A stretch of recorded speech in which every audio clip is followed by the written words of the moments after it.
ቤተሰቦች እንዴት ናችሁ? ሰላም ናችሁ? እኔ ሰላም ነኝ፣ እግዚአብሔር ይመስገን። እዩት ወንዙ ሲያምር፣ ኢትዮጵያ ስታምር እዩት። ልጄ ደግሞ እዛ ጋር ቁጭ ብላ ታናሽ እህቴ ማለት ነው። እዩት ቁጭ እንዳለች እና ዛሬ ቪዲዮ ልሰራላችሁ መጥቻለሁ። ይሄኛው ወንዝ ደስ ነው የሚለው፣ የሚሞላ ነው የሚመስለው። ደግሞ ተሻግሬ ቪዲዮ ልሰራላችሁ ነው። ምሰራላችሁም በስራ ጉዳይ ኢትዮጵያ ስትገቡ ምን ማድረግ እንዳለባችሁና ምን ማድረግ እንደሌለባችሁ ልነግራችሁ ነው። ጠብቁኝ ዶችዬ።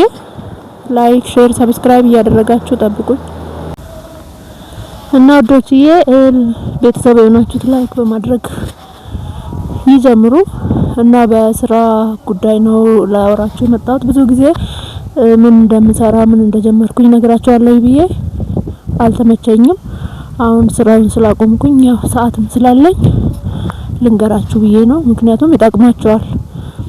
ኢትዮጵያ ስትመጡ ብዙ ሰዎች በቃ ብዙ ብር በሲኖትራክ አፍሳችሁ የመጣችሁ ነው የሚመስላቸው። ሁሉም ይሄንን ስሪ ወይ መኪና ግዢ ወይ ደግሞ ቤት ግዢ፣ መሬት ግዢ ብዙ የሚሉት ነገሮች አሉ። ግን ስንት እንዳለን ወይ ደግሞ እንደሌለን ምንም ሳይረዱ ዝም ብለው በቃ ሀሳባቸውን የሚያመጡልን ነገር አለ። አንዳንዶቹ ለኛ አስበው ነው፣ አንዳንዶቹ ደግሞ አለ አይደለ በቃሽ የሆነ ስንት እንዳላችሁ ለማየትና እናንተን ለማወጣጣት ነው እንደዚህ የሚሏችሁ። እና እናንተ ምንድነው ማድረግ ያለባችሁ? ውስጣችሁ ያለን ነገር መስራት የምትፈልጉትን ነገር እንጂ እነሱ ስላሉ ብቻ ወይ ጸጉር ቤት ጀምሪ ስለተባላችሁ የነሱን ሀሳብ ማሟላት የለባችሁ። ወይ ደግሞ ምግብ ቤት ክፈቺ ስለተባላችሁ ምግብ ቤት መክፈት የለባችሁ። ውስጣችሁ ያለን ነገር ስትሰሩ ውጤታማ ነው የምትሆኑት። ግን ውስጣችሁ የሌለ ነገር የሰውን ሀሳብ ብቻ ለመሙላት ብላችሁ የምትሰሩት ነገር ምንም ውጤታማ አይደለም። ገበያ ራሱ ቢኖረው ውጤታማ አትሆኑ። ምክንያቱም ደስተኛ ሆናችሁ ስለማትሰሩ ማለት ነው። እና እኔ እንደዛ ነው የሆንኩት። ከአረብ ሀገር ስመጣ እኔ ወይ ባጢስ መክፈት ነበር የምፈልገው። ግን እዚህ ስመጣ አንዱ የነን ክፈች ይለኛል፣ ሌላው የነን ይለኛል። እና የራሴን ትቼ ሰው እንትን ያለኝን ነው የጀመርኩት። እና እናንተ እንደዛ እንዳትሆኑ። እኔ መጥቼ ስራ በጀመርኩኝ በሁለት ወሬ የቤት ክራይ ብቻ ከፍዬ ነው ብሬን የጨረስኩትና አካውንቴ ላይ ስሙን የለም። አንተ መልሼ ልሂድ ወይስ ደግሞ ምን ላድርግ እያልኩኝ ሀሳብ ጠፍቶብኝ ነው ያለሁትና እናንተም እንደኔ እንዳትሆኑ። የቤት ክራይ ስትከራዩ ከአቅማችሁ ጋር የሚሄደው ብራችሁን አይታችሁ 200 ሺህ ብር ካላችሁ በ200 ሺህ ብር አይደለም ስራ መጀመር ያለባችሁ። ቤትም ስትከራዩ ደግሞ ትንሽ ብር ካላችሁ ቀነስ ያለ ቤት ነው መከራየት ያለባችሁ። ነው ተነስቼ በአንዴ የ22500 ቤት ነው እንትን ያልኩትና እንደዛ እንዳትሆኑ። ያ መማሪያ ነው የሚሆነኝ። አይቆጨኝም። ምክንያቱም አንዴ ስትወርቁ በምን እንደወደቃችሁ እንትን ትላላችሁ። መንገዳችሁን ይሄ ነገር ነው ያስወደቀኝ ብላችሁ ታስተካክላላችሁ፣ መንገዳችሁን ትቀይራላችሁ ማለት ነው። ስለዚህ ስራ ስትጀምሩ ባላችሁ ብር በሁሉም ብር ሳይሆን 200 ሺህ ብር ካላችሁ በ100 ሺህ ብር ትጀምራላችሁ። ያ ስራ ካልሆነ ደግሞ ሌላ ትቀይራላችሁ ማለት ነው። በተረፈው ብር 300 ሺህ ብር ካላችሁ በ150 ሺህ ትጀምራላችሁ። ከከሰራችሁ ሌላ ነገር ነው የምትጀምሩትና እዚህ ስትመጡም በዛ ላይ ብር እንዳታወጡ ማለት ለዛም ብር ማባከን ለዛ ሰዓት ምንም ላይመስላችሁ ይችላል። ያለቀ ሰዓት ግን ማንንም የሚያበድራችሁ ማንንም የሚያስጠጋችሁ ሰው አይኖርም። ሁሉም ይሄንን ጀምር ያለ ሰው ማለት ነው ወደ ኋላ ሄዶ ነው የሚስቅባችሁ። ወንድ አብልታ ጨረሰች ወይኔ እንዲሆና ጨረሰችው ነው የሚሏችሁ እንጂ ማንንም የሚያዝንላችሁ ከቤተሰብ ጀምሮ ማለት ነው የሚያዝንላችሁ ሰው የለም። እና ይሄንን ነው የምላችሁ። እኔ የጀመርኩት ቡናና ሻይ ነበር። የተከራየሁትም ቤት በጣም ውድ ነበር።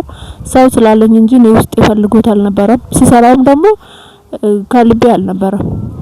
ሰው ቀጥሬበት ነው። ምክንያቱም የጀበና ቡና እኔ ሰርቼ አላቅም ከዚህ በፊት ቤተሰቦቼ ጋር ያለው ሻይ ቤት እንሰራ ነበር። ሻይ ቤት ግን ሻይና ምግብ ብቻ ነበር የምንሰራው። በዛ ላይ ደግሞ ፊት ይፈልጋል። ቡና ስታፈሉ ፊታችሁን ነው የሚያየው ሰው የምትስቁ ከሆነ የምትጫወቱ ከሆነ እንጂ በቃ የሆነ እንዲሁ ፊቴን ያዩና ቆጣ ነገር ይመስላቸዋል ማለት ነው።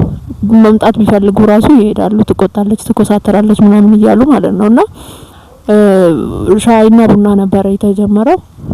በዛ ላይ ሰው ቀጥራችሁ ስትሰሩ ሰው ይበዘብዛቸዋል። እኔ በዛ ላይ ደግሞ እንትን አይደለም ማለት ሰውን ጠበቅ አድርጌ ይዤ ከዛ በኋላ እንዴት ነው የወጣው ምናምን ብዬ ቼክ አላረግምና የሚሰራላችሁ ሰው እየበዘበዛችሁ ነው የሚሰራላችሁ። ግማሹን ለራሱ ይቅርታ ጉንፋን ይዞኛል። ግማሹን ለራሱ ግማሹን ለናንተ እያደረገ ነው የሚሰጣችሁ እና እንደዛ ደግሞ አይሆንም። ቢያንስ ሰው ቀጥራችሁ የምትሰሩበትን ስራ ባትጀምሩ ጥሩ ነው። ለራሳችሁ የምትሰሩበት ሻይ ቤትም ቢሆን ቡናም ሻይም ቢሆን ውስጣችሁ ካለ ለራሳችሁ ቆማችሁ ወይ ሂሳብ መቀበል እንደዚህ አይነት ነገር ካልሆነ ሰው ቀጥራችሁ የምትሰሩበትን ነገር በጣም ነው ከሰው ጋር ያጋጫችኋል። ብራችሁንም ትበዘበዛላችሁ ማለት ነው። እና እኔ የሆንኩት እንደዛ ነው። አሁን ላይ አረብ ሀገር ልሄድ እያልኩኝ ነው ግን ውስጤም ደግሞ እየፈራ ነው። ምክንያቱም ደክሞኛል። እንደበፊቱ ትግስት ምናምን የሚባል ነገር ለምን እንደሆነ አላውቅም ጨርሻለሁ። በቃ በትንሽ ነገር ነው የምናደደው። በፊት ላይ አልናደድም ነበር ለምን እንደሆነ አላውቅም። አንዳንዴ የሆነ ተስፋ መቁረጥ ይሁን አላውቅም ብቻ ሁሉም ነገር ነው ተስፋ የሚያስቆርጣችሁ ኢትዮጵያ ላይ ማለት ነውና በዛ ለሚያስብላችሁ ሰው አጠገባችሁ ሲኖር በቃ የሚያስብልኝ ሰው አለ ብላችሁ ነው እንትን የምትሉት። የሚያስብላችሁ ሰው የለም ከቤተሰብ ጀምሮ ማለት ነው። ማንም የሚያስብላችሁ ሰው የለም። አሁን እኔ ብር የለኝም ብዬ ብላቸው አይረዱኝም። ምክንያቱም ቅርብ ጊዜ ነው የመጣሽው ከመጣሽ 4 ወር 5 ወርሽ ነው ከመቼው አካውንትሽ ባዶ ሆነ ነው የሚሉኝ እንጂ እውነት አለሽ ብሎ የሚረዳኝ ሰው የለኝምና እዚህ ስትገቡ ማንም እንደ እብድ ነው የሚያያችሁ እንጂ ማንም የሚረዳችሁ ሰው የለም።